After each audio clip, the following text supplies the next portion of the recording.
بسم الله الرحمن الرحیم. السلام علیکم و رحمت الله و برکاته. شنونده های عزیز، وقتتان بخیر. به خبرهای ساعت از رادیو حریت خوش آمدید. ابتدا سرخط چند خبر.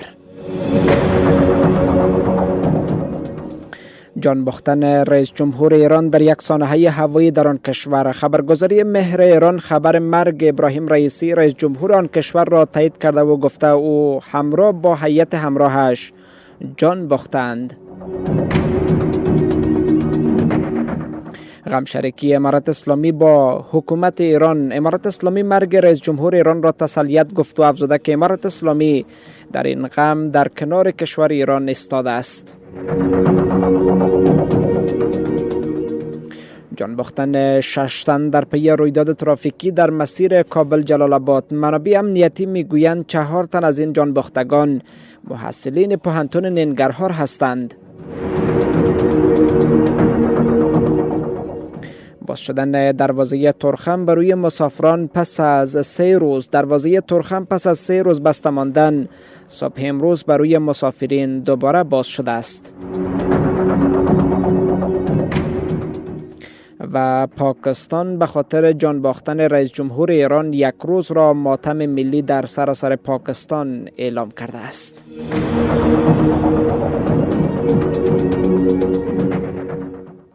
مشروع خبرها.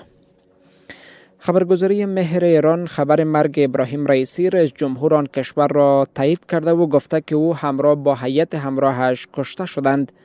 منابع ایرانی گفتند که حسین امیر عبداللهیان وزیر خارجه ایران نیز از جمله همراهان ابراهیم رئیسی در این چرخبال بود. این در حالی است که چرخبال حامل رئیس جمهور و وزیر خارجه ایران شام روز گذشته دچار سانحه شد و در ولایت آذربایجان شرقی ایران در یک جنگل سقوط کرده است.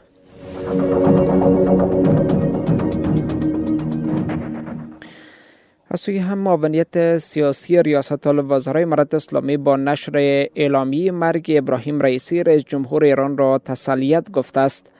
در این اعلامیه امارت اسلامی با خانواده رئیس جمهور ایران اظهار غم شریکی کرده و گفته است که امارت اسلامی در این غم در کنار کشور ایران ایستاده است.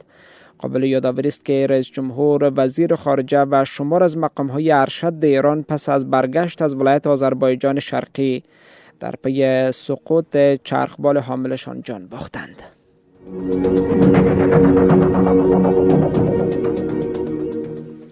منابع امنیتی در ولایت لغمان تایید کردند که در پی یک رویداد ترافیکی شام روز گذشته در مسیر کابل جلال آباد 6 تن جان باختند. یونس یوسفزی سخنگوی قماندانی امنیتی لغمان میگوید این رویداد در ساحه مشالی کمر پس از برخورد یک موتر باربری با یک موتر تیز رفتار رخ داده است. منبع گفته که در میان جان باختگان این رویداد 4 محصل پوهنتون ننگرهار نیز شامل هستند. با این حال علت وقوع این رویداد به احتیاطی رانندگان گفته شده است.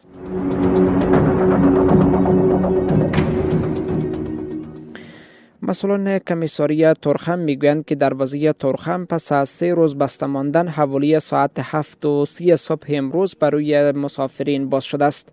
با گفته مسئولان این دروازه روز جمعه به صورت موقت از سوی پاکستان بسته شده بود. بر بنیاد معلومات کمیساری ترخم، مسئولان پاکستانی این بزرگراه را به منظور انتقال دفترهای خدماتی به ساختمانهای جدید برای 3 روز بسته کرده بودند.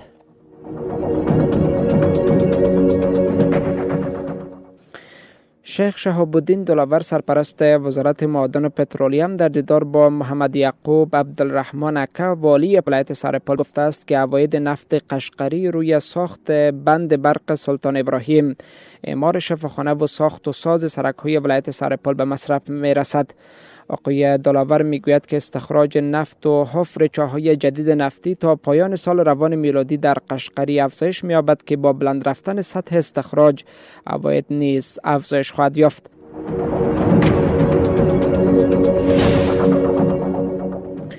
و در بخش خبرهای خارجی، شهباز شریف نخست وزیر پاکستان در صفحه X خود گفته که به خاطر جان باختن ابراهیم رئیسی رئیس جمهور ایران 1 روز در سراسر پاکستان ماتم ملی و بیرق آن کشور نیمه برافراشته خواهد بود.